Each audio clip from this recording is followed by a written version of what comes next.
Le manque d'intégrité, ça conduit souvent à des compromis de plus en plus importants.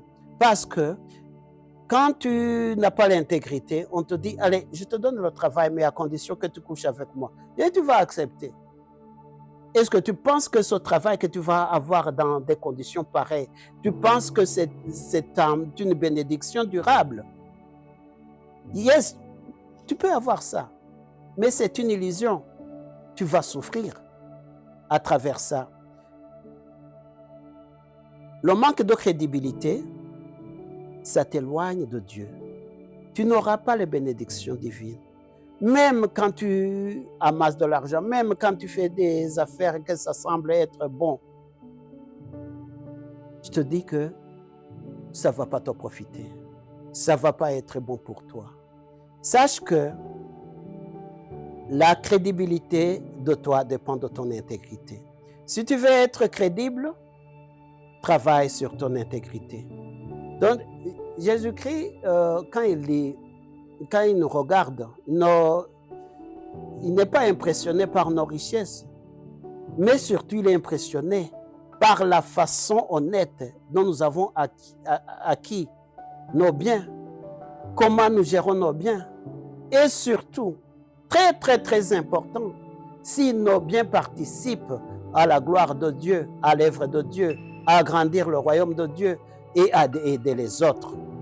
Tu peux être riche, c'est bien. C'est vraiment bon d'être riche.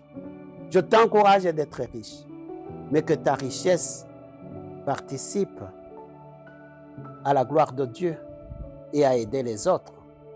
Construisez les hôpitaux, construisez les routes, construisez les écoles, faites des choses qui profitent aux autres, aidez les pauvres, payez le Minerval des enfants qui n'ont pas accès aux ressources suffisantes pour avoir au Minerval pour étudier. C'est ça, c'est comme ça que ta richesse va participer à la gloire de Dieu. Tu seras béni, tu seras élevé, tu seras la tête et non la queue parce que tu as connu cette vérité. La vérité t'affranchit. Les gens, ils amassent parce qu'ils sont ignorants. Ils ne savent pas que avec nos biens injustes, nous pouvons participer à la gloire de Dieu et que Dieu peut être heureux de nos ressources.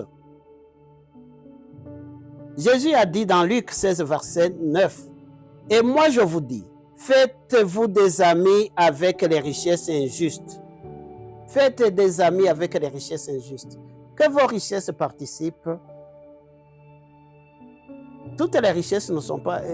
Eh bien, c'est injuste parce que c'est connecté à ce monde injuste. Toutes les richesses ne sont pas injustes, mais il y a aussi des richesses injustes. Mais dans tous les cas, que ça participe à la gloire de Dieu et que ça aide les pauvres, ça agrandit le royaume de Dieu et Dieu te récompensera, il se rapprochera de toi, il te donnera ce que ton cœur désire. Shalom, shalom.